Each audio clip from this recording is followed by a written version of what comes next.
124-cü sual. Məsələ düzbucaqlı trapesiyə aiddir. Deməli, birinci şərtdə alfa 30 dərəcə verilir. Ona görə də biz düzbucaqlı trapesiya çəkirik və alfanı 30 dərəcə götürürük. AB 4-dür. Deməli, bu isə 4-dür. AD 6-dır. Aşağıdakı hissə. Hündürlük çəksək C təpəsindən. Burası C'dir. A, D, B. 30 dərəcəlik bucaq qarşısında buranın katetdə 4 olacaq. Buna bir SK desək. Onda CD üçün alırıq ki, CD 8-ə bərabərdir. Çünki 30 dərəcə bucaq qarşısında katet hipotenuzun yarısı olur. SKD üçbucağına görə CD-nin 8 olduğunu alırıq. Deməli, 1-ə uyğundur D. Cavablara baxsaq, başqa 1-ə uyğun cavab yoxdur. Keçirik ikinci şərtə.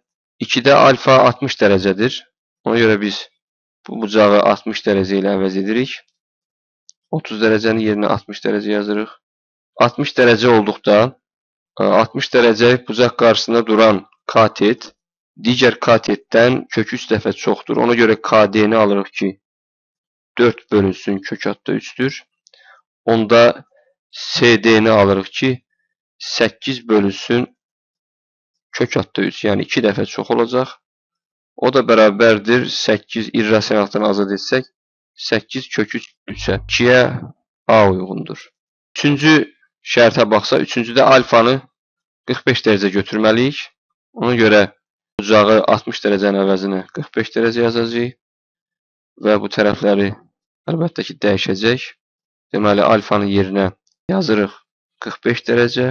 Onda üçbucaq CKD bərabər yanlı düzbucaqlı üçbucaq olacaq. Onda KD-ni 4 almış oluruq.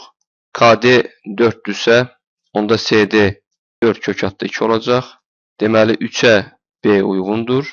Bir də KD 4-dürsə, 6-dan 4-ün çıxsaq, AK-nı 2 alırıq. AK 2-dirsə, BC də 2-dir. Və 3-ə həm də C uyğundur. Deməli, 124-cü sualın cavabı 1-ə D, 2-yə A, 3-ə BC uyğundur. Y bəndi isə heç bir şərtə uyğun deyil.